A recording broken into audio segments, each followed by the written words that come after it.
This is Lorne Green. In World War II, 61 U.S. Army divisions were locked in mortal combat with the enemy in the European theater of operations.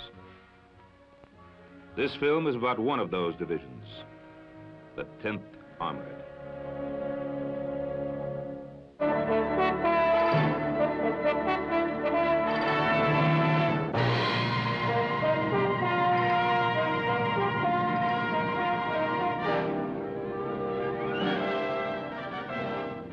The 10th Armored Division was activated at Fort Benning, Georgia, on the 15th of July, 1942.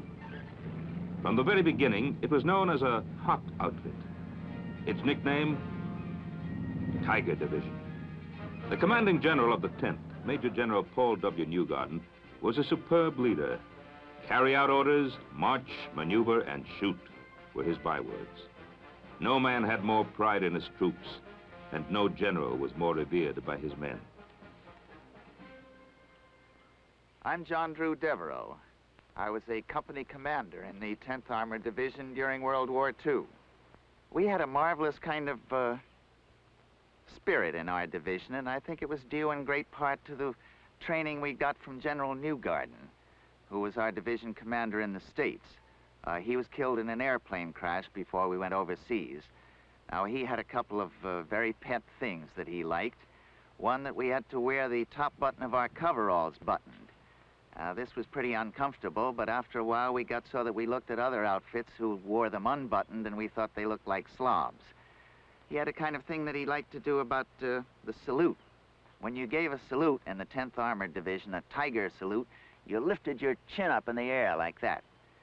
That seemed pretty silly too, until after a while we got used to it, and then we thought we were the only outfit in the whole Army that knew how to salute properly.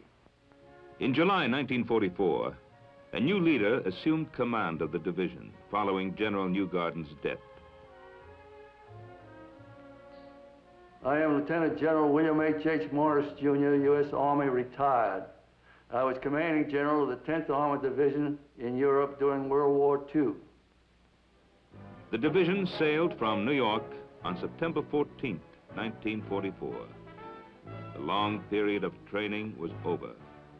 The men were prepared for anything, but their wildest imagination could not conjure up what destiny held in store for them. 2 days later, on the 16th of September, Hitler, meeting with his most trusted generals, made a momentous decision, a decision which would alter the course of the war. Operation Christ Rose, the Ardennes Offensive, a campaign in which the Tigers of the 10th would cover themselves with glory and make military history. The division arrived in battle-torn Cherbourg on the 22nd of September and was immediately assigned to General Walton Walker's 20th Corps, which was under control of General George S. Patton's 3rd Army. General Patton came to visit our division and talk to the officers and non-commissioned officers, as he did with all the divisions that were assigned to his army. General Patton covered very effectively the combat lessons learned during the war at the squad, section, and platoon level. I'm Colonel Thomas Chamberlain. During World War II, I commanded the 11th Tank Battalion of the 10th Armored Division.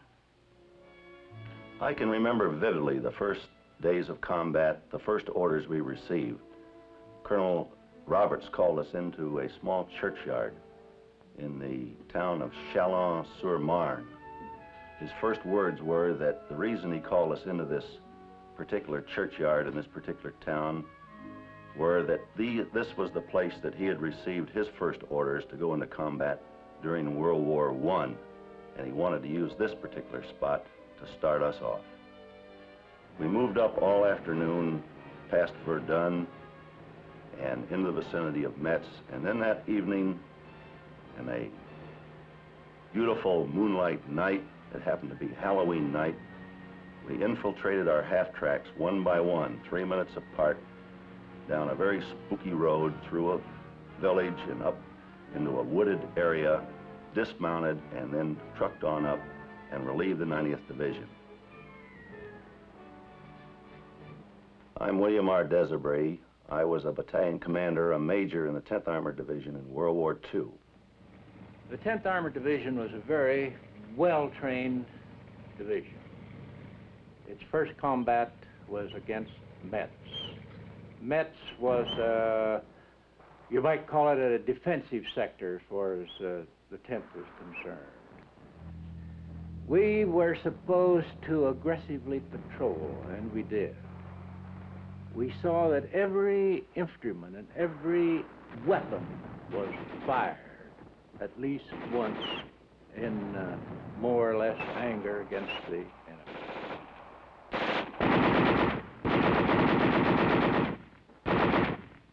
I'm William Lynn Roberts, Brigadier General, U.S. Army retired. I was Combat Command Commander of CCB 10th Armored Division in World War II. I'm Colonel Curtis L. Hankins. I was a battalion commander of the 61st Armored Infantry Battalion in the 10th Armored Division. My first encounter with enemy fire was during the defensive operation west of Metz. It was here that we learned to sense artillery fire, that is, determine the difference between outgoing, which was friendly fire, and incoming, which was German fire. If you could determine with some degree of accuracy where the enemy rounds were going to land, this would save a lot of wear and tear on your knees and elbows, and you'd try to take cover every time the rounds would come over.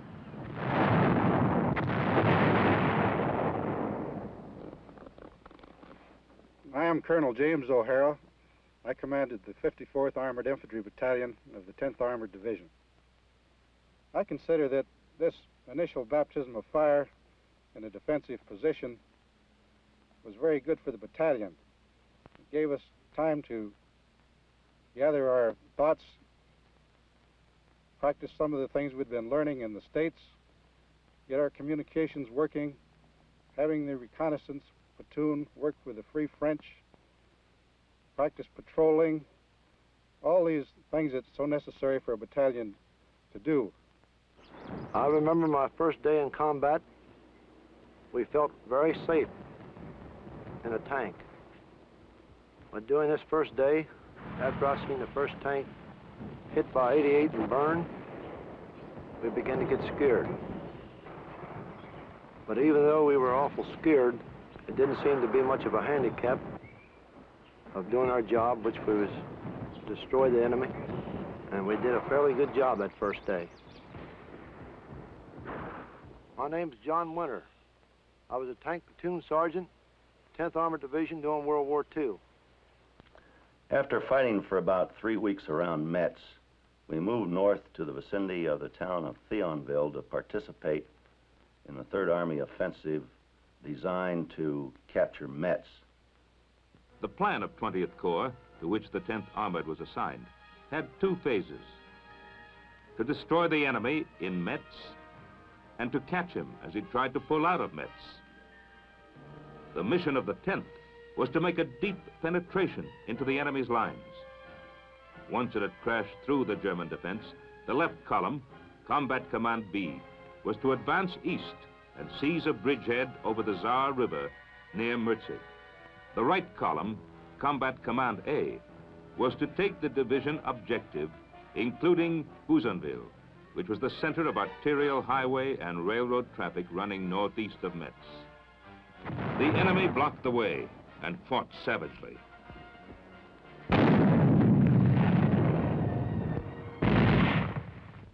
But the Tigers clawed their way through the German defense.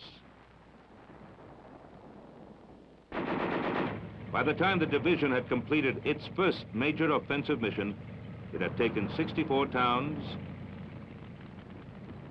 repulsed 11 counterattacks, captured 2,000 prisoners, and destroyed great quantities of materiel. But the price was high.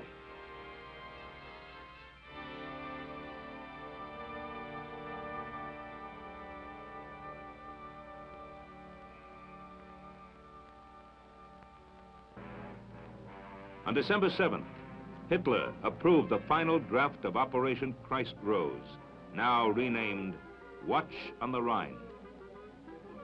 Hitler's plan of attack was to break through on the Ardennes with 3 armies.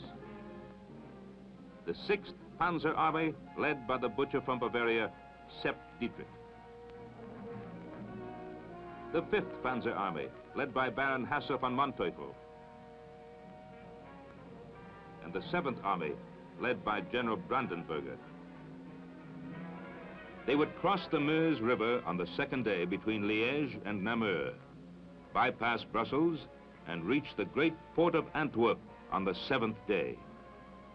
This operation, Hitler believed, would destroy more than 30 American and British divisions. He believed it would be the beginning of the end for the Allies. Within the next week, thousands upon thousands of troops and thousands upon thousands of tons of materiel were transported secretly from assembly areas to terminals just behind the front lines.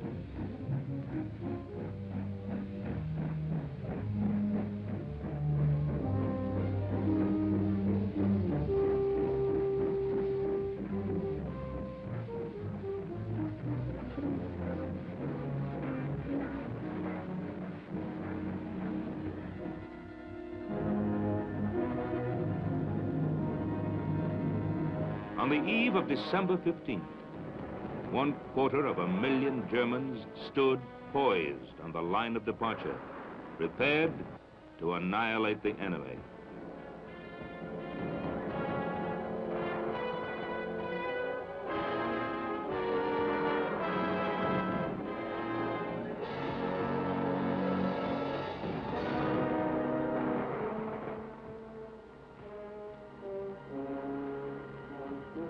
At 5:30 a.m.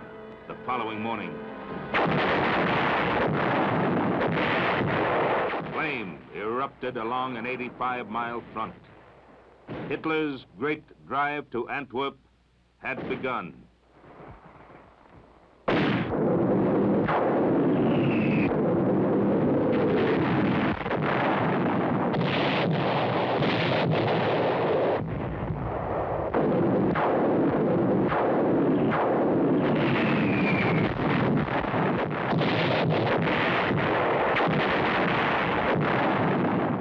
On December the 16th, 1944, about 6 p.m., I received a telephone call from General Walker of the 20th Corps, informing me that I was going to be transferred with the entire division to the 1st Army and be placed under the 8th Corps, that there had been an attack by the Germans in the vicinity of Luxembourg.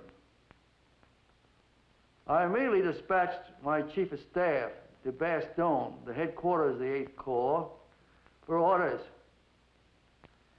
The Chief of Staff returned about 2 a.m. the next morning and informed me that the division was to go into a quartering area just west of Luxembourg.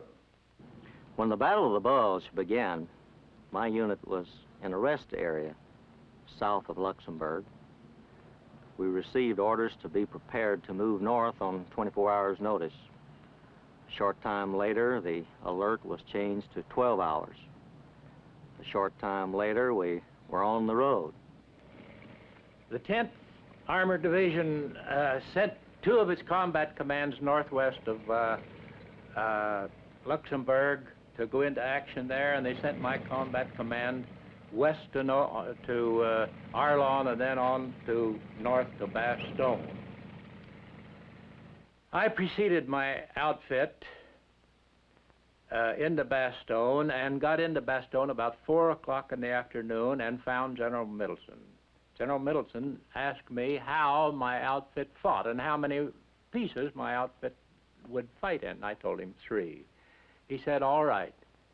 Send 1 to Noville, which is 6 or 7 kilometers north, 1 east to Longville, and 1 southeast to Bras. A little sidelight here. I had held up the march of our outfit to get O'Hara in front. because O'Hara had not been in the fighting heavily down around the Merzig area. So we got O'Hara in front, and I sent him out to Bra. I took my team down this road toward Wiltz, and we stopped for the night opposite the town of Warden. On our way down this road, we passed many American soldiers coming to the rear, most of whom seemed to be from the 28th Division. Apparently they'd been hit hard further forward. When we got to our destination for the night, since we received our orders at 5 in the afternoon and there was not much daylight left, we settled astride the road and blocked the road to Wiltz.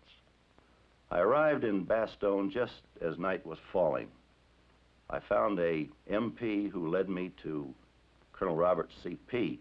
It was a very brief meeting, and Colonel Robert C.P. told me that O'Hara had been sent out to the east of the town and was in a defensive position, and that Cherry was moving out slightly to the northeast of the town. And as soon as my column arrived, I was to keep moving and move to the north of the town to a little place called Noville. If there were any Germans in Noville, I was to knock them out of the town and to occupy it. If there were no Germans, I was to occupy Noville, going no further north, because this would be the limit of the range of the 10th Armored Division artillery, which was located in the vicinity of Bastogne. This then was the disposition of Combat Command B on the 18th of December, the night of their arrival in Bastogne. Team des Aubry was at Noville. Team Cherry at Longuevilly. Team O'Hara at Warden. The total strength of the three defending units was about 75 tanks and 2,800 officers and men. Battering at the gates of Bastogne were the advance elements of General Manteuffel's 5th Panzer Army and General Brandenberger's 7th Army. Approximately 300 tanks and 50,000 men, whose mission, in addition to taking Saint-Vit and Wild, was to take Bastogne, and to take it fast. Bastogne schnell zu nehmen. Denn es kam auch darauf an, it was very important to capture Bastogne fast. It was the most important road junction in the southern area of the Ardennes combat section. And in the event General Eisenhower's reserve forces, which we suspected were near Reims, arrived to attack, they would have to pass Bastogne. Ankamen und gegen uns angesetzt wurden, mussten sie in jedem Falle über Bastogne kommen. Ich bin General der Panzertruppe Hasso von Manteuffel. I am Hasso Eckhard von Manteuffel, former general of the Panzer Troops and commander-in-chief of the 5th Panzer Army. We completed establishing the defenses of Noville about midnight. Actually, the defense was a routine, traditional type defense. We set out roadblocks to the east, one to the north, and one to the northwest, because these were the directions that we expected the Germans to attack us. The fighting throughout the night was sporadic. It was a piecemeal attack. They would hit us with small units from the north, and then they'd hit us with small units from the east.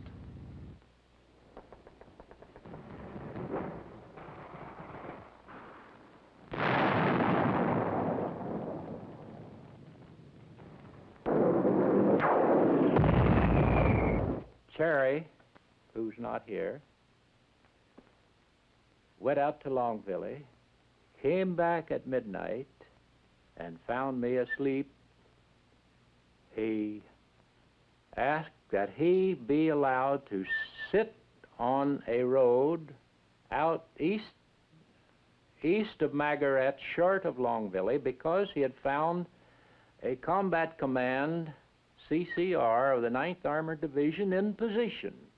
10 or 12 tanks, a colonel, and some artillery. I gave him permission to stay where he was. Cherry never got back to his command. In the meantime, some of the Panzer Lehr Division had cut in behind his outfit at Margaret, and he never joined. However, his headquarters went into the little Neffy Chateau. At Neffy Chateau, Cherry had a tank or two and a few machine guns and his whole headquarters company, and he put up a real nice fight all day. That evening he had to retire. He felt like he had to get out because he was being burnt out. Cherry lined up his vehicles to go out. He was to go out last in a Jeep. He went outside. He got 2 Tommy guns. He emptied one Tommy gun to the right, got the other up to the left, climbed in his Jeep, and pulled out. The driver was hit, the Jeep was hit, the medico in the back was hit. Cherry got out. He got a DSC for this. My battalion spent the night on the high ground south of Warden, and all night long we saw no German troops or heard nothing of them. However, we did have one straggler come to the rear who told us they were east of us in the Wiltz area. About 10 o'clock in the morning, they came down from the Wiltz Road and shot up the artillery observer's tank and 1 or 2 other tanks. We fought on all morning long and part of the afternoon, staying in the same position there, keeping the Germans at bay. At first, the defense of Bastogne rested with 3 units of the 10th Armored Division. Task Force de Sobry in the northeast, Task Force Cherry in the east, and Task Force O'Hara in the southeast. I am General Anthony McAuliffe, United States Army retired. I was at Bastogne with the 101st Airborne Division in mid-December 1944. The 101st Airborne Division was at a place called Camp Mourmelon, near the city of Reims in France. We were recuperating from the Holland Airborne operation, where we had suffered about 30% casualties, and we were absorbing our replacements and going through a training program. General Taylor had been recalled to Washington, and I was the acting commander of the division. I believe it was on December 18th that we received a telephone call from the Chief of Staff of the 18th Airborne Corps saying that the division should be prepared to move the following day to the north to the town of Verbemont. We had known that the Germans had attacked, but we didn't know the extent of the attack or the conditions to the north. But we made all preparations to get away the following day, and the first thing in the morning I preceded the division to the north in a sedan with my aide-de-camp and my operations officer. As I drove north, I reached a crossroad just a couple of miles west of the town of Bastogne. I knew that 8th Corps headquarters was located in that town, so I decided to drive over to that Corps headquarters and try to learn something more about the situation. It was fortunate that I did so because I learned from the Corps commander, General Middleton, that the orders for the 101st Airborne Division had been changed and that the division would come to Bastogne rather than to go to Verbemont. I also met there Colonel Roberts, who was the commander of Combat Command B of the 10th Armored Division, who were already on the scene and already in the fighting. Desbury was attacked about 5 or 6 times that first day. He will describe. During the morning of that first day, one battalion under Colonel Praed of the 101st Airborne joined him.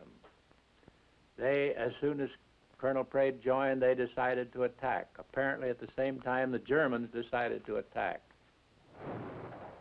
At 1400 hours, the paratroopers and our tanks and our armored infantry launched the attack.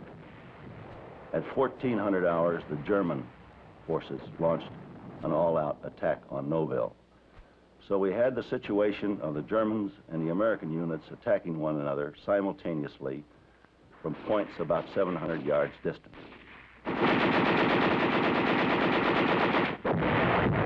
Actually, the Germans were stopped. They withdrew back behind the ridge. Our paratroopers on the northwest of the town actually gained the ridge. The tanks, the armored infantry, and the paratroopers on the northeast of the town were unable to get to their positions. So after a fight of about 45 minutes or an hour, we withdrew the paratroopers from the northeast back into the town of Noville. Desiree was hit badly, and Colonel Prade was killed that evening. And I didn't know Desiree was hurt for 24 hours. He was later captured when the hospital was captured. For the next 3 days and nights, the defenders of Bastogne slugged it out with the numerically superior enemy. Then, on the 22nd of December,